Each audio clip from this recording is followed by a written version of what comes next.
and I will pin me up here. So welcome everyone.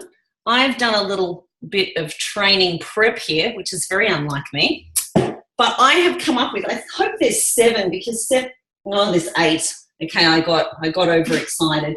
7 is the 7 easy steps, right? I thought I'd chunk it down, but you're lucky today we've got 8. These are the categories that I continue to see just come up. Instead of going with the plus side of what to do, I'm going straight to the heart of the excuses that I see all of the time. And most of the challenges in this business, people are falling into one of these categories, okay? So the first one, and we covered it just for a second here, thank you for your question, Eleanor, which is just being grateful for the few $100s that you are bringing in. I know you want the 1,000, the 3,000, the 5,000, but we do want to be grateful for the journey. We want to enjoy the journey. We want to find what we love about it other than the money as well. We want to love that personal development part, love the realizations happening, love the free training and the reward and recognition and the tribe. Really always build up and focus on all of the revenue that we get in this business. We call it the emotional revenue. Is it the connection? Is it the contribution? Is it that anyone said yes to you? Whether that's yes to more information, or yes to I'm going to think about this, or yes, thanks for inviting me, but it's not for me right now. That's still lots to be grateful for. Would you agree? So stinking thinking, our beliefs, it starts and ends with this. This is why I put it number 1. If you believe that you're not where you should be in this business, is that going to serve you? Yes, it can. It can make you hungrier. If you use that to beat yourself up, no, it won't. You always want to be aware and thinking about, well, is that true? How do I know it's true? What would a better belief be for me? So always being aware of what's possible for you and what you're prepared to do about it. So what beliefs do you have in the business about yourself, about the products, about the industry, about the company, about your upline, about the eating program? There's lots of beliefs that can be lurking, and there can be little sneaky, stinking ones lurking around, and you want to just expose them. You want to shine the light of truth on them. Does this make sense? You want to find them. What's rattling around in there that could be kind of putting the brakes on for you, consciously or unconsciously. Maybe you're scared of success. What does that mean? What if you got 10 rock stars next week or tomorrow? So you want to question and really dig around and be aware of yours. It's very easy to find other people's thinking and beliefs, isn't it? We hear other people's all the time. That's really easy. But what about your own? Everything starts and ends with us and our beliefs that are really serving you and that aren't. So I want you to constantly be challenging your own beliefs and really identifying, is this serving me? Is this limiting me in any way? Would I be better off without it? What would I have to let go of? What could I start believing instead? What's a more empowering belief? Make sense? That's number 1. The next biggest killer, so this is I'm always working on this, guys. I've been doing this 9 years. This never stops. I have stinking thinking hours, days, hopefully not weeks. It usually is not weeks now, because I'm aware of this. I'm aware that my happiness moment to moment is how much I can master my mind, not have me kind of be a hapless victim with life happening to me, life happening for me. This is where we play the gratitude game. This is where I will focus on, you know what, I get to do training today. I get to, I don't have to. I chose this. I chose that I could have these circumstances right now in life. I would have given my right arm for this opportunity a few months ago, years ago, lifetimes ago. Does this make sense? Find what's right. What's wrong is always available. In fact, the suffering mind is always looking for what's wrong. It's our job to master it and be the one who's looking for what's right. Okay? So number 2, the second biggest killer to this business is no focus, no outcome, and no clarity. Just people flapping about and chasing their tail and, I don't know, watching training after training and going to event after event and never doing anything different. just watching and being a bystander and just listening and being busy, pretending to be busy, right? On the Facebook scroll. I saw Gary Vee post today. Stop scrolling. You've already been inspired. You know what to do. Get shit done. Yeah, I loved it. I'm like, yes, that is so true. It doesn't take a lot of time. But if you're focused on one new customer and one new team for the month, you are clear on your outcome. You understand what that's going to bring and give you. You understand why you're doing it today and for tomorrow and next week and next month and next year. Clarity and focus and outcome. If you have this, you have nothing.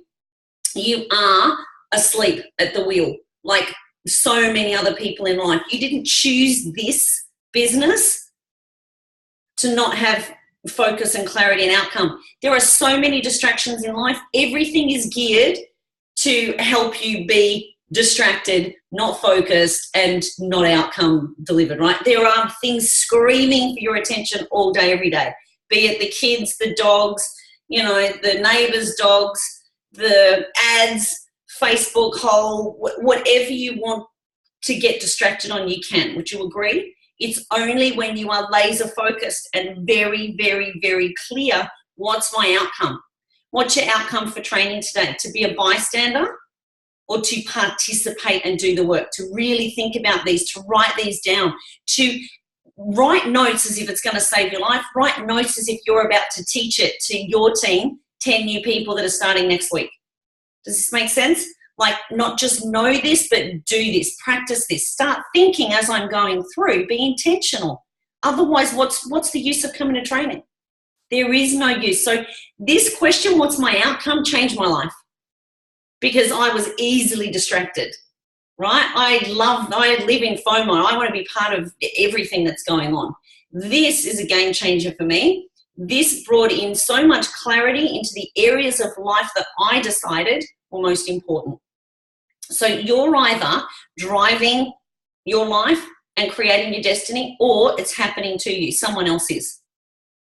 Okay, so I know where I want to be in the car. I want to be always in the driver's seat, designing my day, week and month, and creating moment to moment my own outcomes and for those around me.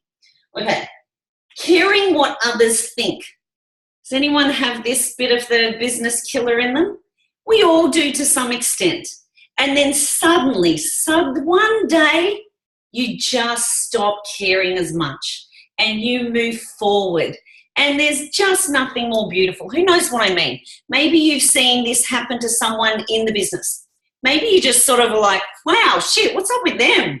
They just kind of suddenly got very brave and they don't give a shit anymore. Is it not the most attractive thing? Are you just not like, there's a part of you that goes, I want to be like that. How can I be like the person that doesn't give a shit? You just have to get there. You have to get so sick of this limiting belief of yourself. You have to just get so completely, utterly disgusted with it and sick of it and know that it's like you're locking yourself in a prison.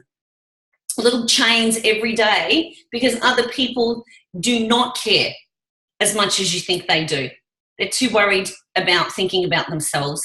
They really don't care what you're up to. They do care if you bug them and they feel like their friendship is on the line. So be elegant and be graceful. We don't chase and convince anyone. We are magnets. We attract. I don't chase anyone. I don't need to. I know what I have. I know what I bring. I know the gifts, right? Which comes back to my thinking up here. My beliefs are strong. So it's always whose responsibility to keep building these beliefs. So I do, radiate certainty and attractiveness in this. And long before I could do that to a high level, leaders maximize resources. I maximize the leadership team around me. I maximize Lauren's certainty in all of that. If I had a moment, what did you do? Someone questioned the research. Oh my God, Lauren, what do I do? She put me onto Cheryl.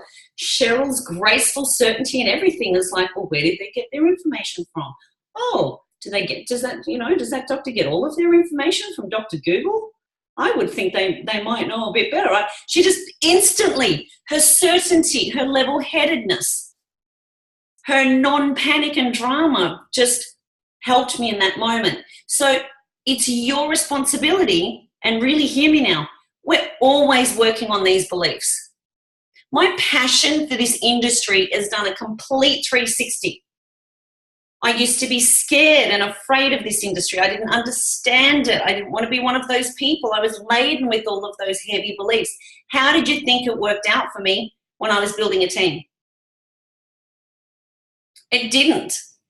So whose responsibility? No one could do that for me. No one was coming to save me on how to believe in the network marketing industry. So how did I build my belief? I got intentional. And I had an outcome because I realized that my belief in the industry was so darn low. I realized when I was dirt honest that I was about a 4 or 5 out of 10. I loved Juice Plus, but everyone that was non-Juice Plus, oh no, we're not one of those companies. That's not a good belief in this industry. I want to be a titan in this industry. I want to be such a shining light of total passion, congruency, authenticity, love, and protection for this industry, because this delivers more dreams than any other business I've ever come across, and anyone can do this business. Does this make sense? This is where we get paid to help other people succeed. It's still just, it's amazing. The real truth of this industry is amazing. So how did I do the complete flip? I worked on it, and I worked on it intentionally. I read books. I went to the new seminars. I've got a bookshelf of the books over there. I started listening to other industry people. I signed up for their courses. Does this make sense? So I took responsibility for where I was low in beliefs. If you're low in beliefs on one of the products or all of the products or the research or whatever your belief is low in, and let's do this super quick because we always need a refresher, and it only takes 30 seconds of dirt honesty. Who's committed? Awesome. No one. You all are. Okay, so write down on a piece of paper your belief. I want you to write industry. Scale of 1 to 10. 10 being amazing. There's nothing better on the planet than network marketing. It delivers dreams every single day, and it's a direct reflection of what you're contributing and helping. That's a 10. 0 is it's a freak show. People chase and convince. They're salesy and pushy, and it really might be a big scam. That's a 0. Where are you, honestly, on the scale, 0 to 10? Now I want you to do the same for products. Now maybe you need to break down products. I often do this. Where are you on gummies? Where are you on omegas? Do you know nothing about omegas? May that be why you don't even have one customer yet, why you haven't even ordered your own product yet, because you're just not that inspired, you haven't educated yourself, you haven't taken any responsibility. Does this make sense? Omegas, where are you on the complete? Do you use this? Are you living the mission? Or are you being very non-authentic in inspiring healthy living around the world? Does this make sense? Do these things matter? Yes. Yes. That's products. I want you to do the company, our Juice Plus company. What do you know about it? Do you know it's 40, is it 47 years old? I got to check. The company, 25 years of capsules. It's amazing.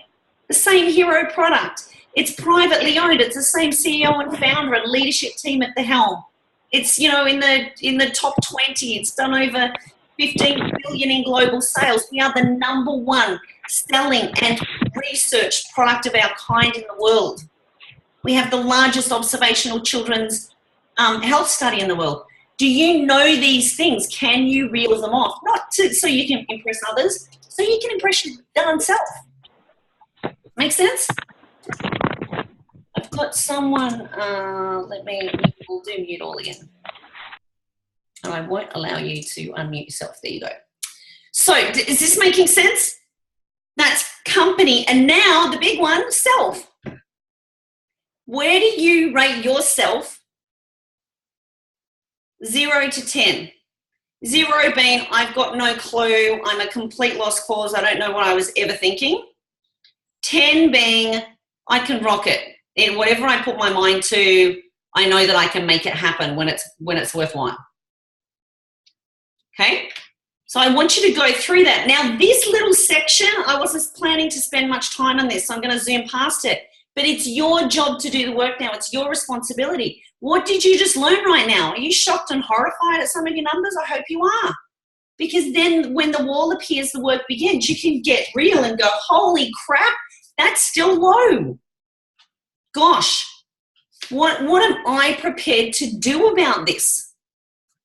And get with your uplines. Ask them, you know what? I realized today this and this is really low. I'm ready to learn. I'm ready to change this. This must change now. Here's why. What can you guide me on? What did you do? What would you do? Okay, fix it now. That's it.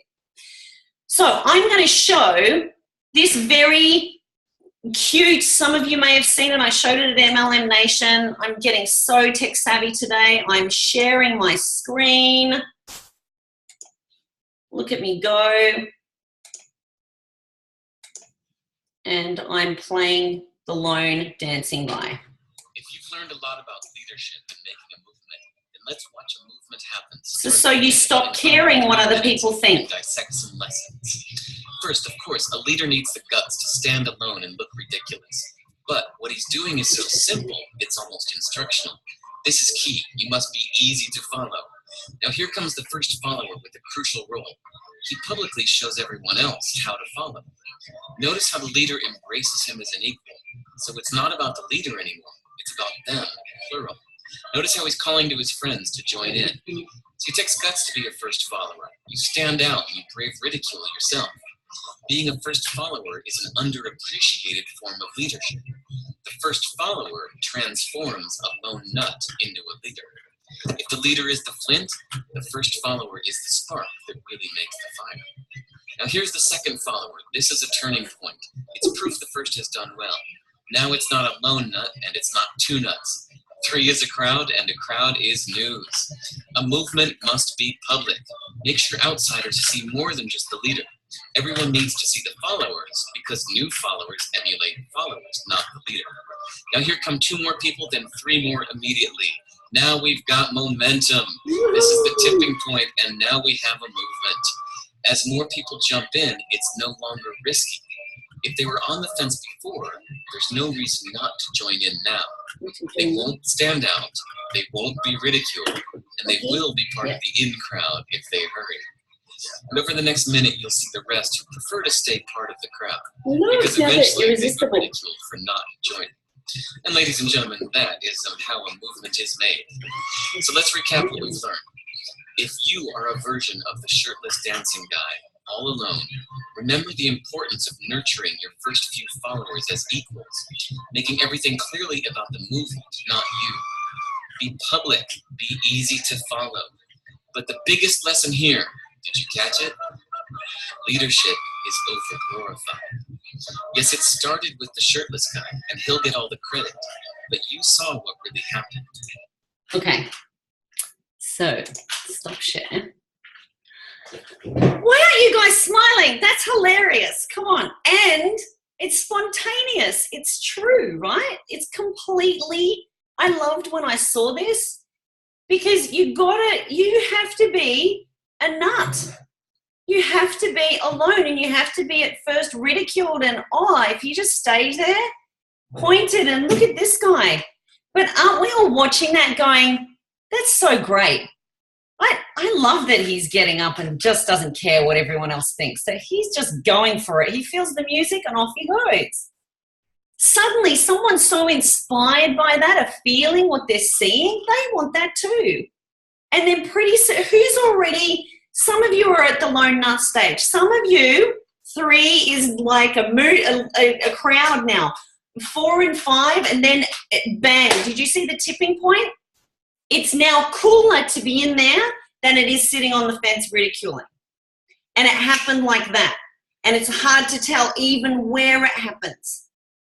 Did the lone nut do anything different? No. They just decided to stop caring what other people were thinking because they're going after what they wanted. And it is that simple. Okay? Now, I'll go back to my board and why I really wanted to do that. Caring what other people think will keep you sitting on the grass and wishing and hoping and praying.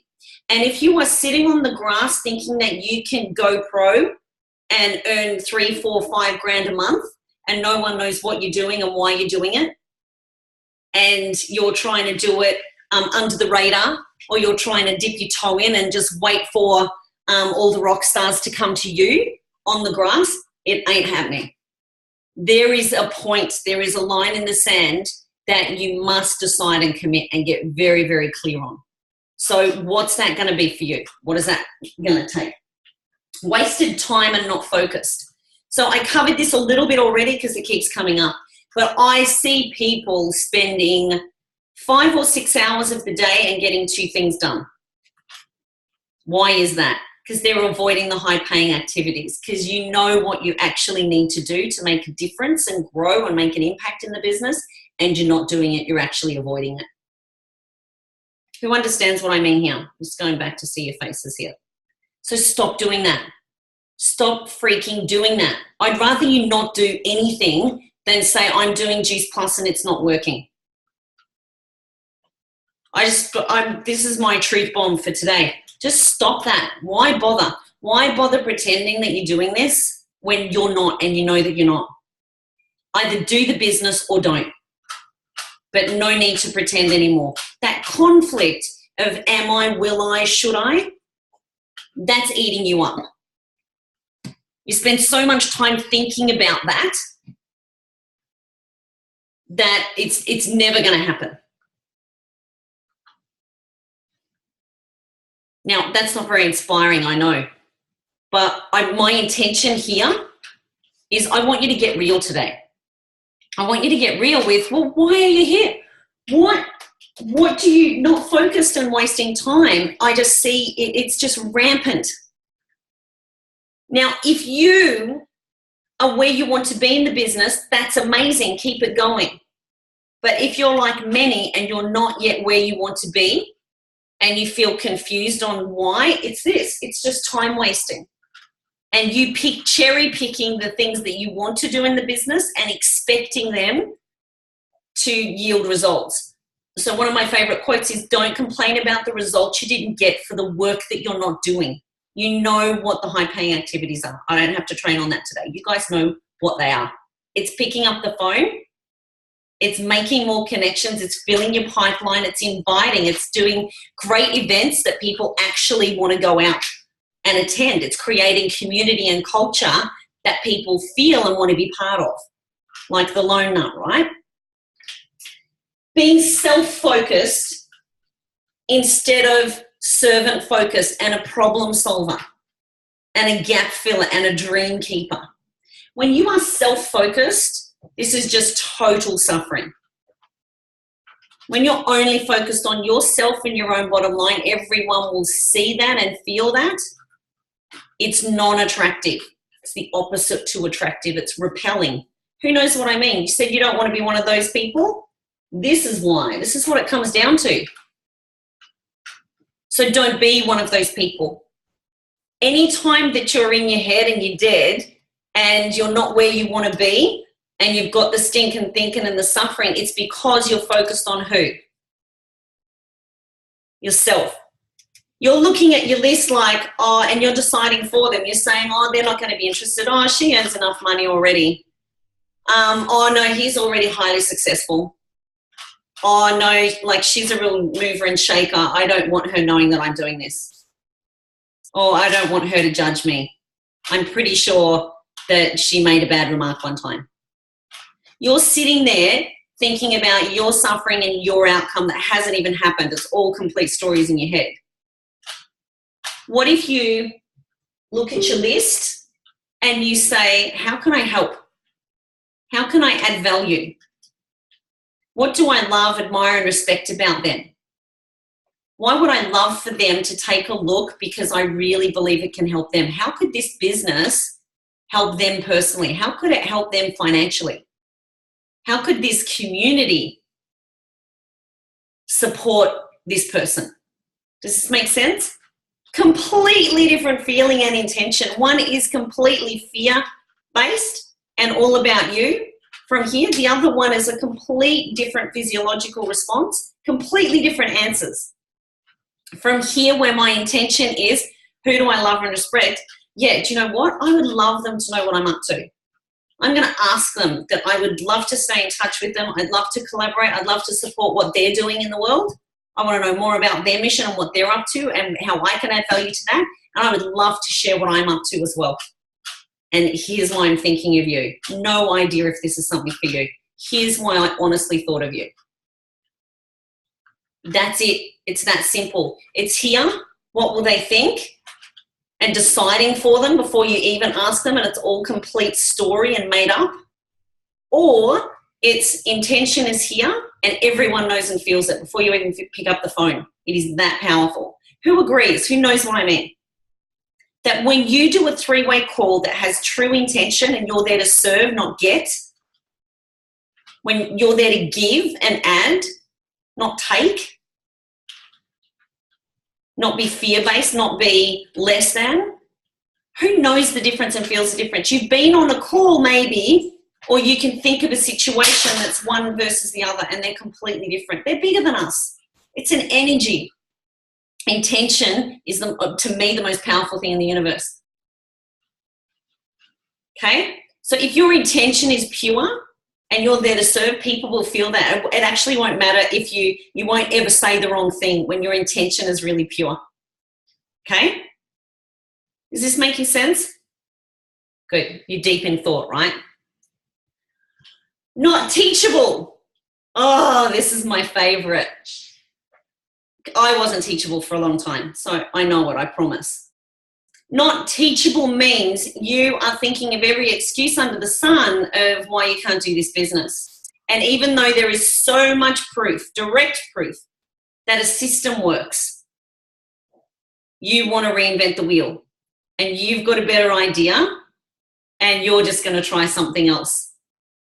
You know better than all of the other leaders that have gone before you, all the other success systems, and you feel like you need to reinvent the wheel. It's actually, being not teachable means this isn't a priority and that's okay.